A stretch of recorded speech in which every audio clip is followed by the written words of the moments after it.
don't know me, my name is Stephanie Sager. I've been a member at Trinity since I was about 2 and have been a part of 2IG for 6 years now.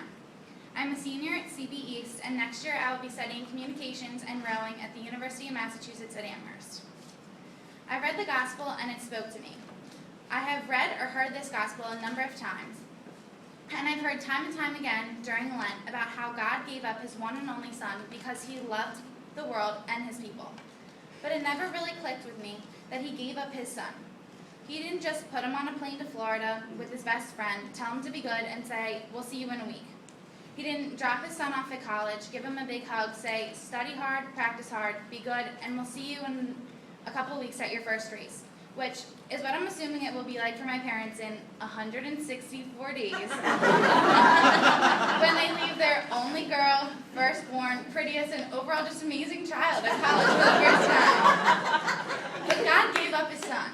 He sent Jesus to the cross to be crucified and never to be seen again. I don't know that God really planned to have Jesus resurrected 3 days later, but the world may never know.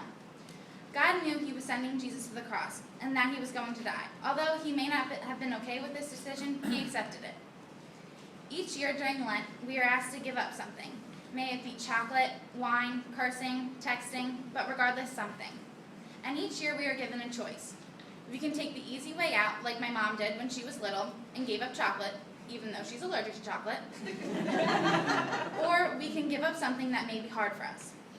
The gospel says, "For God loved the world so much that he gave up his son so that everyone who believes in him may not perish but have eternal life." This makes me think about the common saying that I hear now and again, that the right way isn't always the easiest way, and how God definitely chose the right way and the hardest way. He could have easily said that he chose to save his son instead of saving his people. Even though it was not the easiest choice, the choice was right. This makes me consider the choices that I make in my life. I can choose the easy way out, which may not be the right way, or I can go the hard way and do the right thing. If you think about it, every day we are faced with millions of decisions, some a little more important than others. Whether to get up when my alarm goes off or wait until my mom comes in and wakes me up so kindly. Again, I can get up when she wakes me up, or I can wait till she comes back the second time, not exactly as nicely.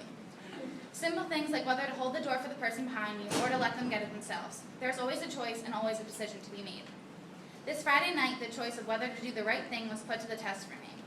For anyone who doesn't know, I work at a local ice cream shop in Plumsteadville called Chubby's. It's pretty well known around Plumstead and Doylestown, and is a fun place for teams to come after a game or at the end of a season. I encourage you all to come visit me at some point. But it was 8:59 and we closed at 9 o'clock. I was by myself. It was just myself and one other person. My boss had already gone home for the night. As I walked over to the front door to lock it and to vacuum the front row, a man and his son walked in. The son was wearing a CBAA basketball jersey and looked a little gassed as if he just finished his game. The father asked if they could get some ice cream, and not thinking much of it, I said it was no problem. As I was scooping the son's ice cream, the father asked me what time we closed. I told him 9 o'clock, but again, it was no problem and they should take their time. I looked up to see a smirk on the father's face that immediately concerned me. He replied, "Uh-oh, we have a whole gang coming, so they better hurry up." At that moment, I thought to myself, oh my goodness, what did I get myself into? Like I said before, Chubby's is a fun place for teams to come after a game or at the end of the season. Before I could even get that thought through my head, the door was ripped open and 15 teenage boys, and what seemed to be like their parents, brothers, sisters, aunts, uncles, cousins, you name it, they were all there. At that moment, I could have easily told the boys that we were closed and turned them away. It was about 9:05 at this point, and technically, we were closed. That would have been the easiest thing to do. After all, I had plans after work, things to do, people to visit, a sermon to write. I could have easily said no, but instead, I looked at the coach, asked how they were paying, and started scooping ice cream. I was starting to regret my decision after each boy asked to taste 5 different flavors before choosing which one they were going to have.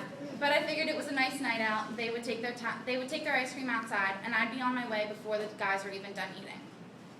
Little did I know that, of course, they were going to sit inside, and the coach still had a 10-minute speech to give, which meant by the time they left at 9:30, I would have to rewash the tables, rewash the chairs, resweep the floors, mop the floors, vacuum the rug again, and take out the trash for the 3rd time that night.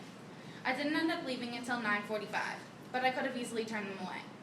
My boss called me at 9:30, shocked to hear that we were still there. I explained to him what had happened, we both laughed a little, and then he thanked me. Thanked me for hanging around, thanked me for being patient, and thanked me for making the right choice.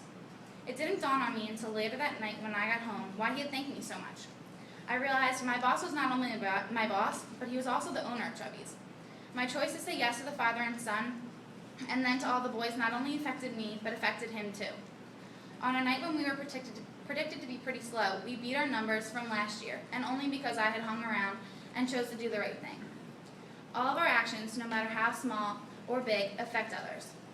If God had not given his son to save us, nobody knows what would have happened. We all may not be here, but because God made the choice to give the one he loved, I'm standing here today discussing the choices that we make every day with all of you. And obviously, my choice to give up a little free time and God's choice do not compare. But as I head off to college soon, for the first time completely on my own, I know I'll be faced with much larger and more important choices. And I also know that I will always strive to do the right thing. So I challenge you.